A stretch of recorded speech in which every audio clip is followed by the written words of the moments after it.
In today's episode, we will dive deeper into how we manage what we cannot control and live with not only a sense of hope, but a sense of drive and meaning when it seems like life is knocking us on our knees.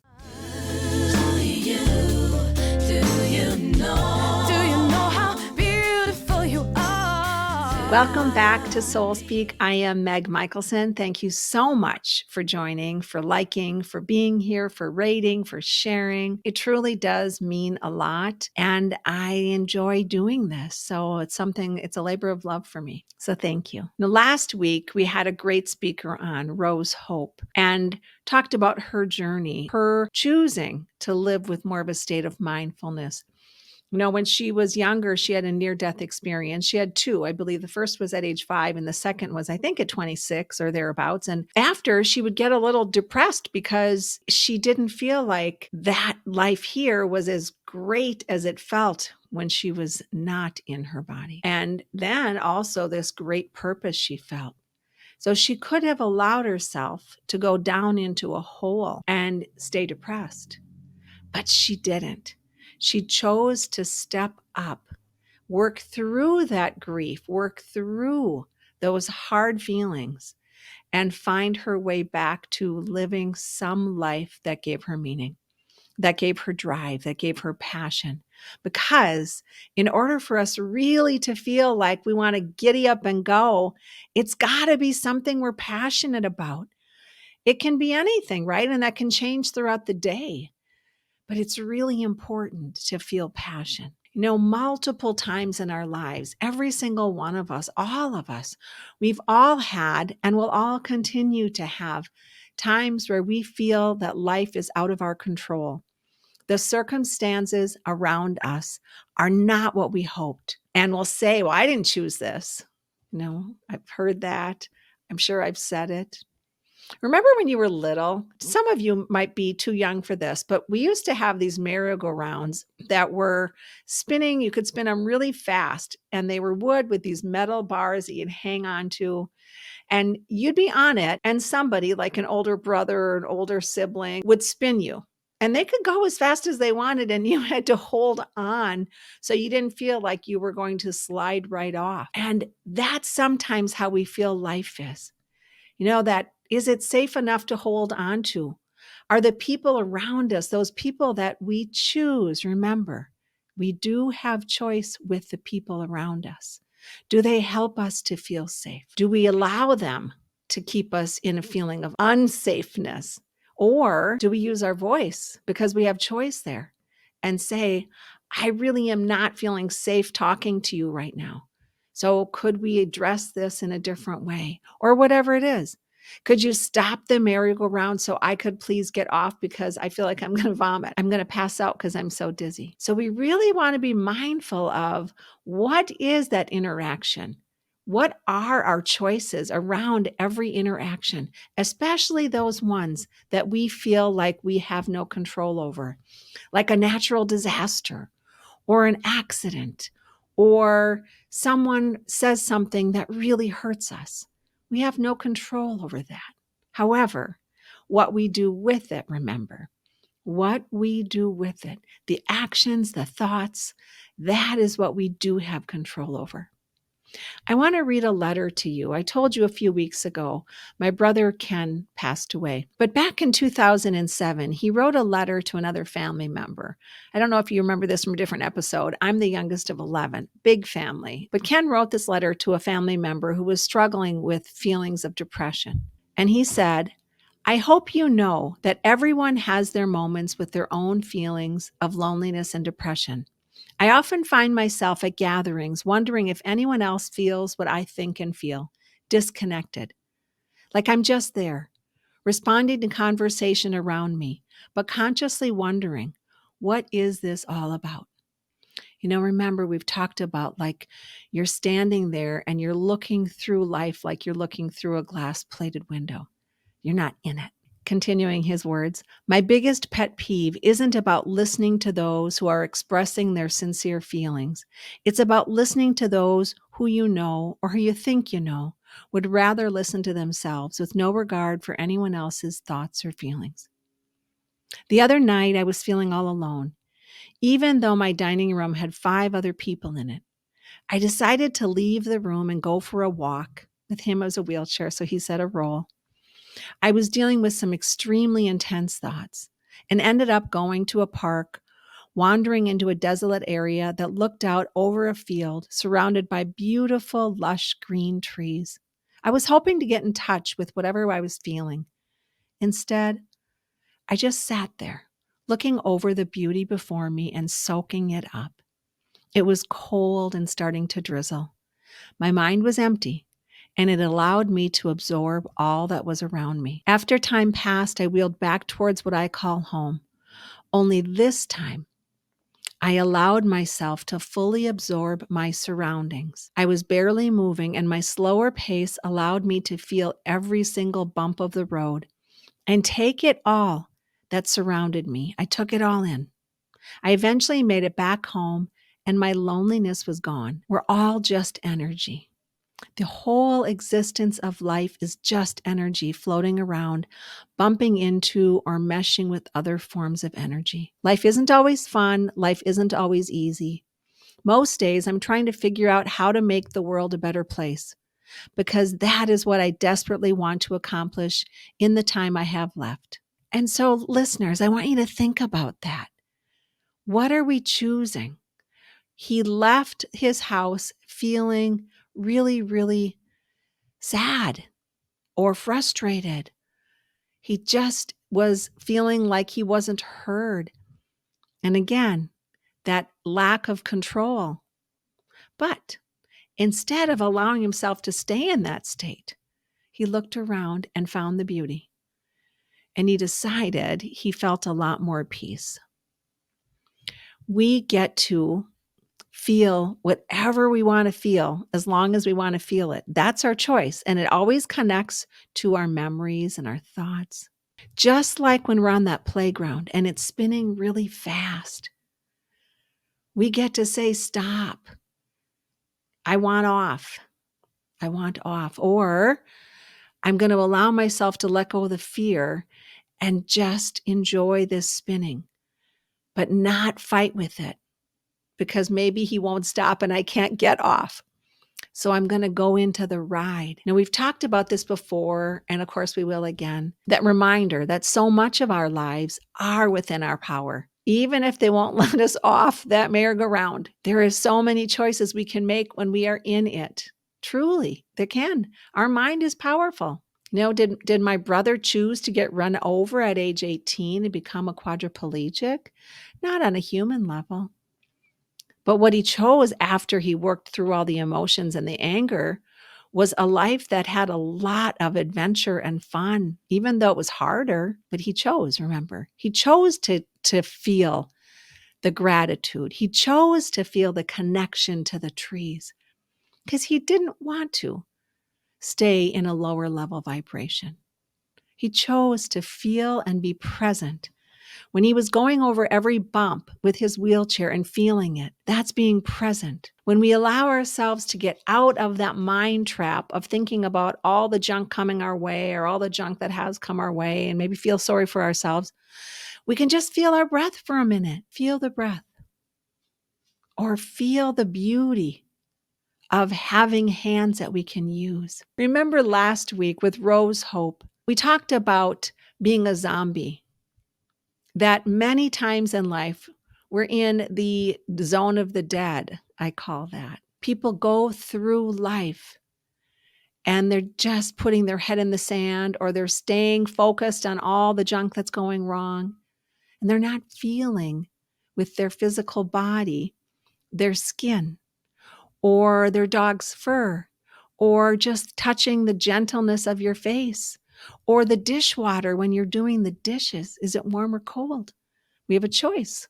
If it's cold, maybe we can warm it up. And the gold in all of this is the awareness that you see your life with clarity, with the awareness that although some circumstances do seem and might be out of our control, we still have choice because we control our thoughts. We control our thoughts.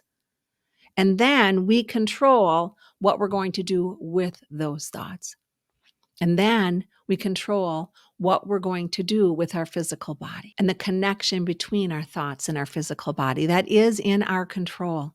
And perhaps on some level, as a soul in a human body, we chose that something that appears awful because there was gold in it.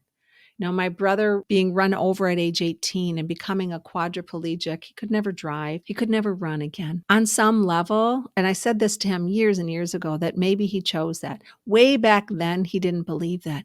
As life went on for him and he became really more in tune with his own beauty and his own gifts beyond the physical body, who knows what his belief became? On some level, we choose this lifetime, my belief, even those hard things. And I'm going to get a lot of slap back about that, but there's so much gold in even the hard things because it teaches us where we want to be and how we can help others because of the things we learned with those hardships. There were so many lives that Ken touched just by being who he was. Amazing. The service was amazing because so many people had beautiful stories of Ken and how he touched their lives by making the world a better place. It's a big choice. It doesn't mean it's always going to be butterflies and rainbows in our thoughts because we choose that. No, it's a challenge to keep that going. There are times when we all feel down, and then we get to say, where am I going to be today? What am I going to think? Am I going to let myself get up and feel really crappy, or am I going to get up and stretch and feel gratitude because I can stretch my arms above my head? Every circumstance that we go through can be seen with that lens, the lens of choice. When we find ourselves falling, we can decide to get back up. The getting back up and how we do it is showing us how awake we are. The getting back up, the choice to find something that brings us back to the light. That is the goal. My belief, the universe provides what we can handle. And that means it is the level we are currently at, not the level we want to be at, but the level we currently are at. That's how much we can handle. And when we choose to handle and keep moving forward with grace and integrity, now we're at a different level because we just handled that and up-leveled. You know, we might want the moon, but sometimes we're in the gutter. We can't get the moon when our energy is matching the gutter or our energy is at street level. But man, we want that moon or we want those stars. How are we going to get there? When life seems out of control, how are we going to lasso the moon? Another of my beliefs is we choose people and circumstances that are at the energetic level we are currently at. Why? Why don't we have friends that are not at our level? We can't maintain the friends that are always really positive if we're negative. Can't. We can't maintain a friendship with someone that has high integrity if we gossip all the time. Why? Because our vibes don't match. And if we want to be around the people that are not gossiping and have high integrity and have a good work ethic, then we have to adopt that because now like attracts like. So if you want somebody to treat you really well, first we got to treat ourselves really well. Choice. We can choose to treat ourselves well. A woman I know has really been struggling with her tiredness, and she does way too much. And she's not recognizing that it is okay and it's important to let her children help her. It helps them learn how to be a better functioning human, give and receive. And when she does that, she might find she's less tired because she's also receiving. So important. Those are the choices we get to make. So if I'm really giving and I'm not letting people give back to me, I'm going to bring in a lot of people that are really selfish. That's the mirror, two sides of a coin. Why? So we can start to see clearly. It's a choice we're making. So if I want people that are more giving, I will be more giving to myself and to others as well. Because now we're going to be more matched energetically. People that are really giving a lot tend to bring in, that are not receiving, tend to bring in people that are not giving as much. So pay attention to that. It's to help us wake up, help us see clearly. You know, although sometimes it takes us a while to understand, We are more alike to those around us than we realize. When we get irritated by people, pay attention to that. On some level, we're really similar. Recently, I was speaking with a couple I know, and they're so different. However, they are so similar, they didn't see it. We were having a great conversation about how we mirror each other, and we're not even realizing it. Again, bringing in people that are similar, but maybe the flip side of the coin. Two opposites, but there's a lot of similarities when people are opposites and attract each other. For instance, she was an introvert, he's an extrovert. Both of them, however, feel they're not good enough. Both of them struggle with a lower self-esteem. He feels too big sometimes, carries too many people. He shines when he walks in a room. Everybody feels that. And he feels responsible for so many people. She feels too small. She feels ultra responsible for things, but doesn't carry the gregarious energy he does. However, it's still two sides of the same coin. They both have issues with how they're giving and receiving. What if they came to the middle? That's why we attract each other. That's why they are alike. What if they created the change to arrive someplace in the middle? Think about that in your own life. So they actually fell more in love with themselves because they were giving to self. And again, that's a choice. Everything we do when life is feeling really, really hard, we got to go into authenticity. Am I authentically speaking to myself? Am I awake?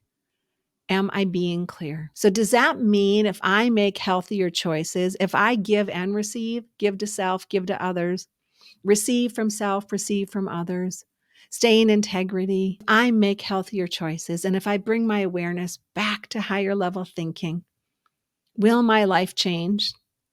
Yes, yes, yes, yes, 100% it will. It may take some time, however. Remember, it's taken us a while to get to whatever dysfunction, to get to those thoughts that are lower. It takes us a while to clear those old behavior patterns. One of my listeners commented a while ago that she keeps trying to shift her thoughts, but her life still sucks. That may be so. And when that happens, when life is still and we have had tough times, we are being asked by the universe or asked by our higher power to really wake up, to see the patterns that are not working for us. So if our life still sucks and we've been making changes, be really honest. How long can we hold a healthy and positive thought? We might have it for a nanosecond and then life's not changing and now we go right back down into the gutter. Can we hold a healthy and positive thought for 17 seconds? 17 seconds. It is truly remarkable. The longer we hold that thought, the more it becomes part of our reality. Try it. Holding a thought for 17 seconds. And it is tough to do that because our minds are old. We don't know how long our history is as far as this life or other lives. Maybe in this lifetime, maybe our ancestral history, because we're all so connected. Maybe other lifetimes, the journey of our soul. Who knows? We sure carry a lot of memories. And even those recent memories can take us down quickly. Every human I know, every human I've ever met struggles with this, keeping those thoughts at a higher vibration. That is the trick. When life is taking us down at the knees, can we allow ourselves to find anything that's going to bring us back up, like feeling our skin, like washing the dishes, like petting your pet, like looking at the stars and being in awe, like allowing ourselves to connect with somebody with a smile and let them smile back at us. Let kindness come in. We can even ask, we can say, universe, I'm really open to have kindness today. I'm open to receiving kindness. Can you provide those opportunities? And then when those opportunities come, someone holds a door open for you, or someone in the car in front of you pays for your coffee. Can you stay in a positive frame for at least 17 seconds? Maybe you can even do it longer. Now, this morning I woke up and I felt really tired because I struggle too, of course.